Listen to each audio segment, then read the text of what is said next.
Bonjour, je suis très heureuse d'être parmi vous, au moins virtuellement ce matin, pour vous parler de Louis et Zélie Martin, un couple d'un autre temps capable de rejoindre le nôtre. Louis et Zélie, donc parents de Sainte Thérèse, sont le premier couple canonisé de l'histoire de l'Église en 2015, après une vie conjugale de près de 20 ans qui s'est déroulée entre 1858 et 1877.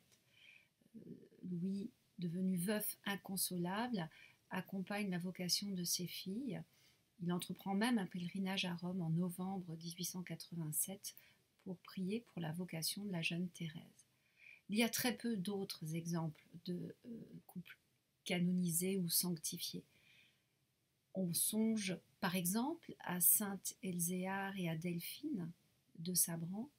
Seule Sainte Elzéar a été canonisée en 1369, 50 ans après sa mort, mais la cause de Delphine a été classée par le pape.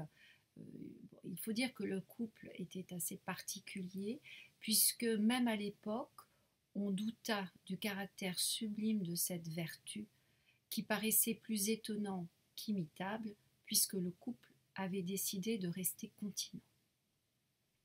Plus proche des Martin, Frédéric et Amélie Ozanam. Alors, ce n'est pas un couple reconnu, puisque seul Frédéric Ozanam a été béatifié. Ils ont vécu à peu près à la même époque que Louis et que Zélie, 13 ans de vie conjugale entre 1841 et 1853. Restée veuve inconsolable, Amélie Ozanam a fait beaucoup pour la mémoire de son mari et pour sa béatification. Elle a eu une très grande influence, aussi bien sur le plan affectif que sur le plan politique sur son mari. La béatification des parents de Sainte Thérèse est lancée en 1941, après la publication des lettres et de l'histoire d'une famille par le père Piat. Le procès de Louis est lancé en 1957, puis celui de Zélie, et les deux causes se rejoignent en 1971.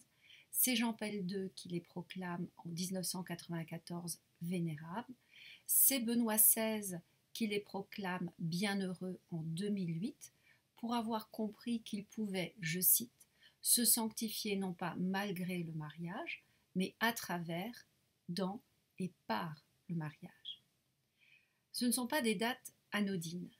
L'idée germe au moment où dans l'Église, un regain d'intérêt pour la vie conjugale, comme l'illustre par exemple la naissance des équipes Notre-Dame en 1939, que ce soit Jean-Paul II qui les déclare vénérables n'étonne pas, car le pape était soucieux de pastoral familial.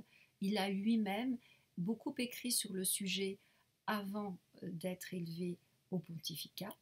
Et Benoît XVI exprime de manière claire la tension qui a toujours existé dans l'Église entre la vocation conjugale et familiale et la vocation religieuse et sacerdotale. Cette trajectoire des Martins est ainsi révélatrice du catholicisme de leur époque, mais aussi celui de notre époque, puisqu'ils ne sont pas distingués simplement parce qu'ils sont les parents d'une sainte, ou parce que tous leurs enfants seraient entrés dans les ordres. Je viens de publier une biographie de mère Angélique Arnaud, qui a vécu au XVIIe siècle, et où de la même manière, toute la famille est entrée au couvent. Non, en tant qu'historienne, je donnerai simplement quelques pistes de réflexion sur l'apport de ce couple, puisque j'ai travaillé sur ce que j'ai appelé la spiritualité conjugale du Concile de Trente à nos jours. L'intitulé de mon intervention montre bien que c'est parce que leur manière de vivre rejoint des préoccupations actuelles qu'ils sont béatifiés, puis canonisés, et qu'ils sont bien un couple d'un autre temps, capable de rejoindre le nôtre.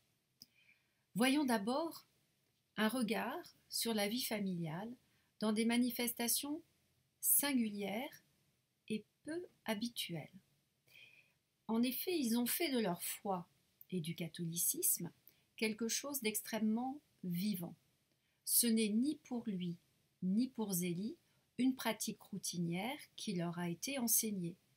Ils vont vraiment au-delà de ce qu'on attend habituellement des laïcs. leur rencontre d'abord, qui est vécue de manière providentielle. Tous les deux étaient destinés ou se destinaient à la vie religieuse. Or, ils trouvent leur vraie vocation dans le mariage. Ils se sont longtemps questionnés sur leur vocation et se marient tardivement. Louis a 30 ans et Zélie a 27 ans. Les deux ont voulu entrer au couvent, mais n'ont pas été acceptés. Louis Martin, qui était horloger, et Zélie Guérin, qui était dentelière, semblent donc d'abord bien appelés à la vie religieuse. Louis veut devenir moine chez les Augustins de Saint-Bernard, mais il ne peut entrer en raison de ses difficultés à apprendre le latin. Et de son côté, Zélie rêve d'entrer chez les Sœurs de la Charité de Saint-Vincent-de-Paul, mais elle y est refusée. Leur rencontre est totalement fulgurante. Elle est vraiment providentielle puisque les deux ont demandé, ne pouvant rentrer dans les ordres, à Dieu de trouver un conjoint. Et c'est en croisant Louis sur un pont à Alençon que Zélie entend une voix intérieure, c'est celui-là que j'ai préparé pour toi.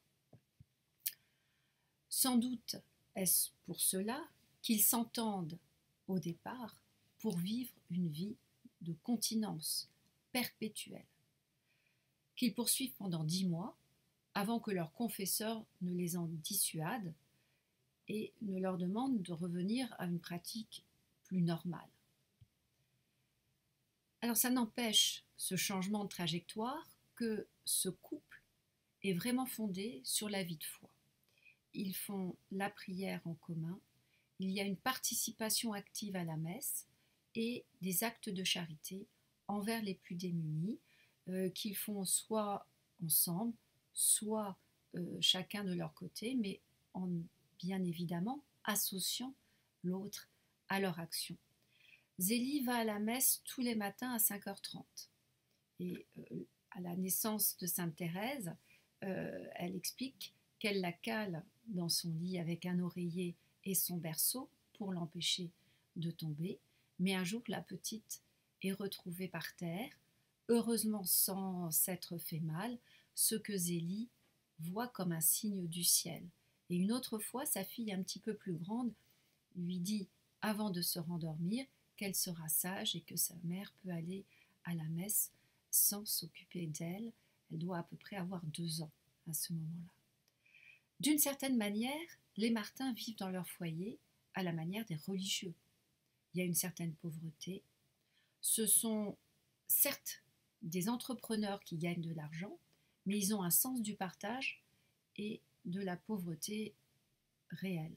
Ils sont soucieux de redistribution, alors que la fabrique de dentelle de Zélie prospère au point qu'elle aura jusqu'à 20 ouvrières et que Louis vend son horlogerie pour seconder son épouse. Zélie est une femme énergique et entrepreneuriale. Elle gère un atelier de dentelle avec rigueur tout en veillant sur ses enfants. Mais le couple témoigne d'un amour conjugal absolument exemplaire. Ils vivent une union pleine de respect où chacun cherche le bonheur de l'autre. Ils s'aiment d'un amour vrai, tendre et respectueux. Ils échangent parfois une correspondance quand ils sont séparés et c'est totalement magnifique parce que réellement une immense affection y transparaît. Ils sont vraiment un modèle de couple chrétien où l'amour et la foi vont de pair. Quelques extraits de lettres de Zélie à Louis qui lui dit par exemple « Je suis heureuse avec toi et je te chéris de tout mon cœur » ou qui signe « Ton épouse qui t'aime plus que sa vie » ou « Je t'embrasse comme je t'aime ». Alors ça c'est une formule plutôt du XVIIIe siècle, mais ces lettres témoignent vraiment de la force de leur amour qui est basée sur le respect et la recherche du bien de l'autre. Ils vivent une vraie union, et je dirais peut-être un peu en marge des unions vécues dans leur milieu bourgeois à cette époque. Ce qui est frappant avec l'ensemble des couples que j'ai pu suivre dans ma thèse et à travers les âges, ces couples qui ont cherché à mettre la foi au centre de leur vie conjugale, c'est le sentiment d'être singulier et d'avoir un parcours très particulier. Louis et Zélie sont un couple moderne, dans le sens où ils se sont choisis, où ils ont construit aussi une vie très égalitaire. Le statut de l'homme et celui de la femme sont équivalents, alors que Louis a 10 ans de plus que sa femme presque. Parce que leur projet est un projet proprement spirituel, tourné exclusivement vers la vie de foi. Donc, cet amour, qui est un vrai amour humain, est fondé sur quelque chose qui les dépasse et va féconder toute leur vie familiale. Voyons donc maintenant cette fécondité dans le mariage. Sainte Thérèse disait « Le bon Dieu m'a donné un père et une mère plus dignes du ciel que de la terre ». L'éducation qu'ils procurent à leurs enfants est une éducation exigeante mais aimante. Zélie est une mère attentive, tandis que Louis incarne une autorité bienveillante. Zélie a été très malheureuse enfant et elle a ressenti l'appel à la sainteté, elle veut devenir une sainte, elle voulait entrer au couvent, mais en même temps, alors que ses premiers enfants naissent, elle se découvre une mère et elle écrit et exprime à plusieurs reprises, je la cite, « Moi, j'aime les enfants à la folie ». Ou un peu plus tard, nos enfants, c'était tout notre bonheur.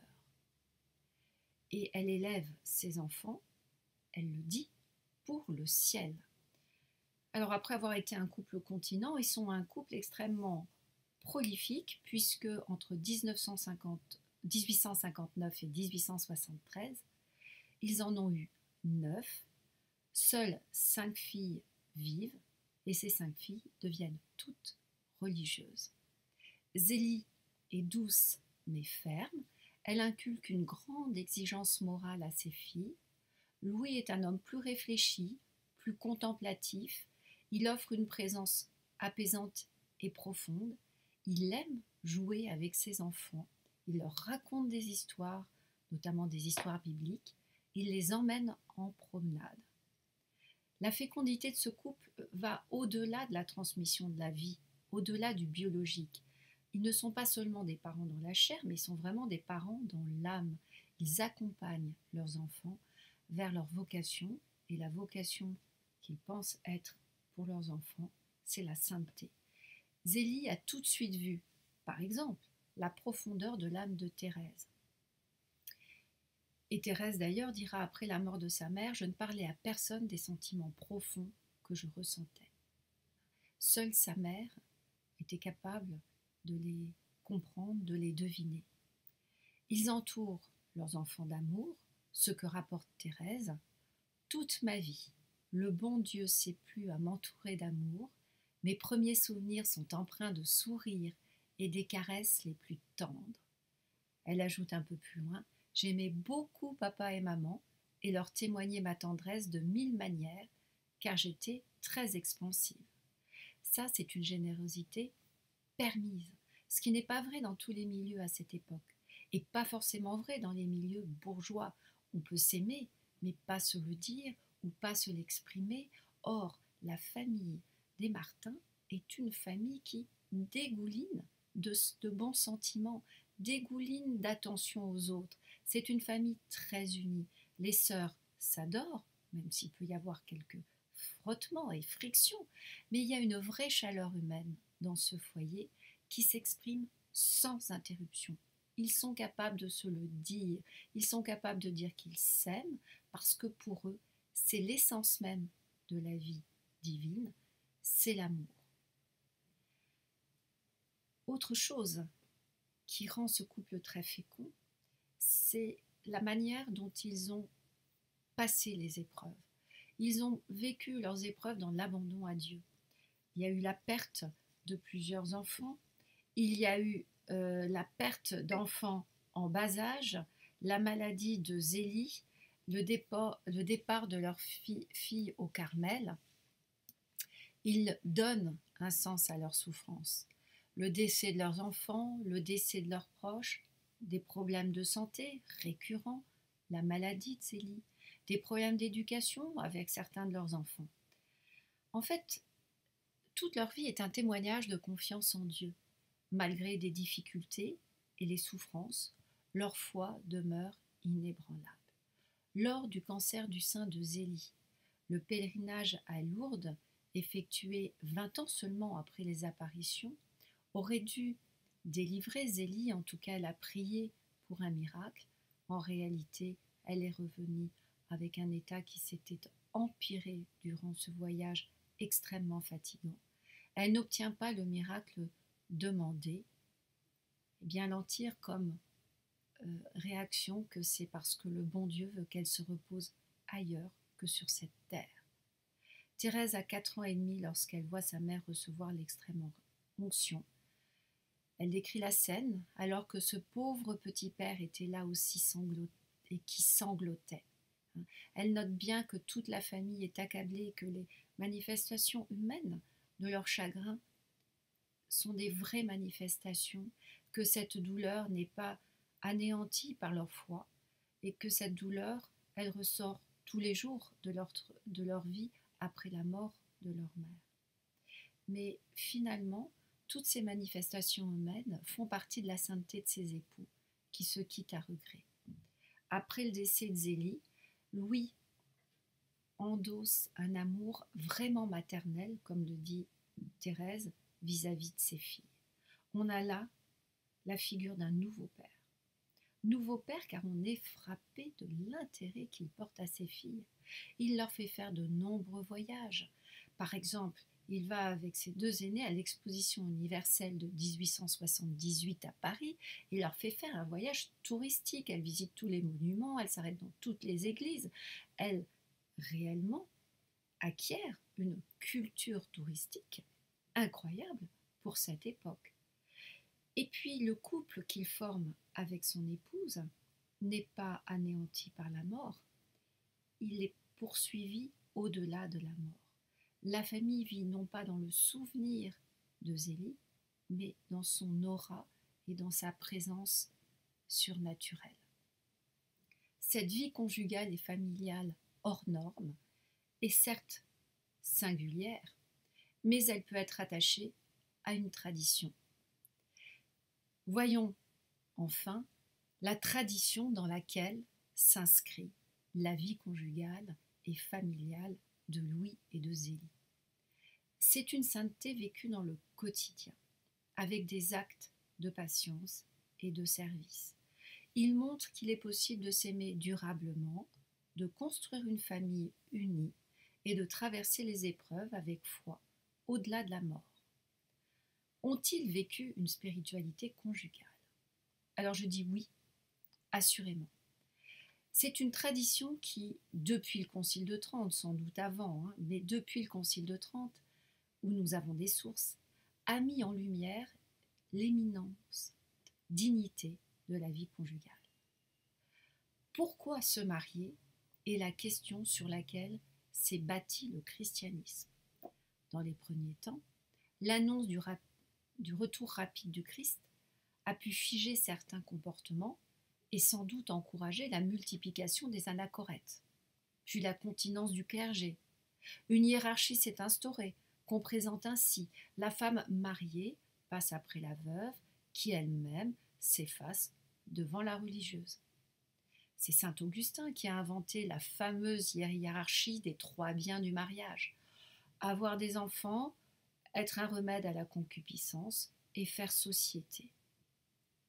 Mais cette volonté de défendre la vie matrimoniale comme chemin de sainteté renverse les 3 biens du mariage. On fait d'abord société en couple et en famille, quand on a des enfants, et puis bien évidemment, c'est un remède à la concupiscence si on ne peut se passer de relations sexuelles. Et il y a une continence dans le mariage qui est cette fidélité sexuelle au conjoint. La nouvelle hiérarchie du mariage, qui a des hauts et des bas depuis le Concile de Trente, accompagne la valorisation de la vie conjugale. Il y en a cette valorisation, elle émerge, on l'a vu, vers 1939-1940 et se prolonge jusqu'à nos jours. Et elle est vécue par un certain nombre de couples au XIXe siècle. Mais les Martin, à la différence d'autres que j'ai pu lire, n'ont jamais réfléchi sur ce qu'était leur couple par rapport à leur foi. Contrairement, par exemple, à Amélie Sous-la-Croix aux Anames, qui a énormément réfléchi à la relation qui la soude à son mari et à ce qu'elle dit de la relation de l'homme à Dieu. Un autre couple, c'est celui d'Alexandrine et d'Albert de la Ferronnays. Celle-ci dit « Ô mon Dieu, souvenez-vous que pas une parole de tendresse n'a été échangée entre nous sans que votre nom ait été prononcé et votre bénédiction implorée. » Leur mariage a lieu entre 1834 et 1848 et se termine par la mort d'Albert. Tous les La Ferronnays sont une famille de saints, ou en tout cas de gens qui ont paru très saints dans leur milieu à leur époque, parce que en fait c'était l'image de cette sainteté dans la vie quotidienne même qui était profondément moderne. Le rôle de l'homme et de la femme est très différent de ce que l'on s'attend à voir pour Louis et pour Zélie. Et ce rôle est très différent en raison de leur adhésion au christianisme. Zélie est une entrepreneuse, c'est elle qui manage la famille. C'est pas Louis. Louis, il est plus méditatif, il incarne plus une autorité qui est moins dans l'action. Et finalement, ils échangent des rôles comme l'homme et la femme dans les couples contemporains, où il y a une véritable égalité. Et là, réellement, c'est leur foi qui leur donne cette égalité, parce qu'ils la vivent en commun, ensemble. Leur héritage spirituel est durable. Ils ont eu une vraie influence sur Sainte Thérèse, et surtout sur la forme de dévotion aimable qu'ils lui ont inculquée. Dans la famille Martin, on parle tout le temps du bon Dieu, et non pas d'un Dieu terrible, d'un Dieu janséniste. On est entouré d'amour, de personnes qui font attention à vous. On est aussi ouvert sur le monde par une curiosité qui fait voyager et qui ne condamne pas le progrès. Il est certain que cette religion d'amour dans laquelle ils ont fait vivre leurs enfants a eu un impact sur l'expression de la sainteté de Thérèse. Dans leur milieu, je le redis encore, l'expression des émotions n'est pas évidente. Mais Sainte Thérèse a reçu cet amour de ses parents, et cet amour est directement lié à celui qu'ils disent recevoir de Dieu. Il y a une vraie et une grande fécondité de leur spiritualité conjugale au travers du destin de leur jeune fille devenue Sainte Thérèse de Lisieux. Je finirai par cette question, auquel je n'apporte aucune réponse. Louis et Zélie peuvent-ils être un modèle pour les couples d'aujourd'hui? L'historien laisse face aux couples chrétiens d'écrire leurs histoires et aux colloques qui s'annoncent passionnants d'éclairer quelques images de ce couple et de sa fécondité, aussi bien spirituelle que fécondité morale pour leur temps et pour l'avenir.